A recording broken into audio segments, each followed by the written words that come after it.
David Berkowitz was adopted by a loving New York couple when he was just days old. But he grew up traumatized by having been abandoned by his birth mother. He exhibited antisocial behavior as a child. As a young adult, he was an experienced arsonist. In May of 1975, Berkowitz located his birth mother and discovered that she had a daughter. He was overwhelmed on learning that she had kept one child but had given him up. His profound loneliness made him desperate for love, acceptance, and attention. No longer satisfied with starting fires, his crimes escalated. On July the 29th, 1976, Berkowitz shot 2 women as they sat in their car. One of them died. It was his first murder. The story made front-page news. He loved the headlines. Reading about his crimes in the paper would have been a fulfilling moment for Berkowitz.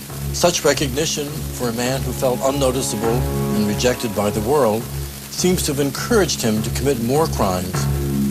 Because of the handgun he had used, the police dubbed him the .44 caliber killer. Good evening. In New York early this morning, the .44 caliber killer tried to kill again. Berkowitz continued the attacks. New Yorkers began to panic. People wouldn't come out at night. They're really scared. And I mean, when they're scared, that's all they do is talk about the killer. April the 17th, 1977. Berkowitz struck again. He shot 2 people in the head, killing them both. The girl was covered in blood. It was a horror. This guy screaming, just screaming and screaming. This time, Berkowitz left a letter signed with the name by which he would become known, the Son of Sam. By leaving this letter at the crime scene, Berkowitz is drawing still more attention to his crimes. No longer content for the murders to simply be mentioned in the paper, he creates the identity of Son of Sam, by which the whole world will soon know him. A month later, Berkowitz sent a letter to columnist Jimmy Breslin of the New York Daily News. Sam won't let me stop killing until he gets his fill of blood. You will see my handiwork at the next job. When the newspaper published parts of the letter, its sales rocketed. The Son of Sam had become a media sensation. But police had few leads. The attention received through his correspondence with the press gave Berkowitz something he had never achieved on his own, a sense of accomplishment and the respect of others. Finally, after 19 months and 6 deaths, police closed in. They located Berkowitz through a parking ticket he had received during one of his attacks. They cornered him outside his home and demanded he identify himself. He smiled and said, "I'm him. I'm the Son of Sam. What took you so long?" Following his arrest, the murderer claimed that Sam was a demon in his neighbor's dog who had ordered him to kill. David Berkowitz eventually pleaded guilty and was sentenced to 315 years in jail. He later admitted that the demon dog story had been a hoax. Berkowitz wasn't satisfied just to kill. He needed the attention of the media. And just any headline wasn't enough. He created an evil persona designed to make him a legend. The grandiose quality of his actions, the reveling in a feeling of superiority vis-a-vis the authorities, push him even higher on my scale. I place him at level 17, a level reserved for manipulative killers who punish and torment society at large. David Berkowitz was motivated by the thrill of the chase and a desperate need for attention. He exhibited powerful signs of fearlessness. Thrill seekers normally pose a danger only to themselves.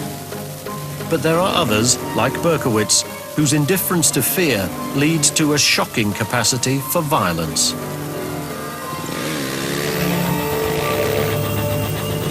Research reveals that fearlessness can lead to more than thrill-seeking. These kids seek out and really enjoy dangerous things that everybody else would find fearful. At the University of New Orleans, Dr. Paul Frick studies aggression and antisocial behavior in children and adolescents.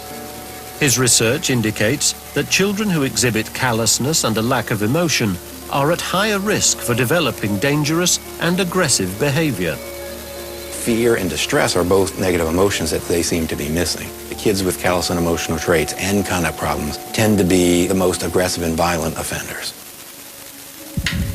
Dr. Frick has developed an experiment to test for callous, unemotional traits that indicate fearlessness.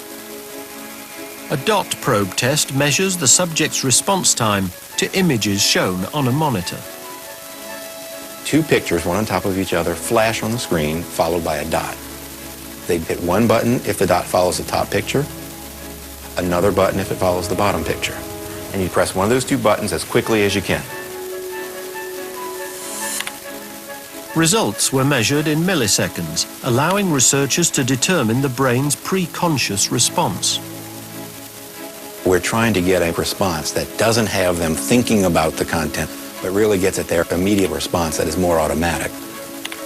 Some photos were neutral. Others were emotionally charged. The normal response for a child would be to recognize a dot following those emotional pictures quicker than a dot following a neutral picture. But those with callous, unemotional traits that led to fearlessness did not have this heightened response. What we find is callous and emotional kids don't show any difference between those distressing pictures and neutral pictures, or show a slower response to those distressing pictures. They had not developed the normal empathetic reactions to images of those in pain, nor feelings of fear or apprehension when imagining their own pain.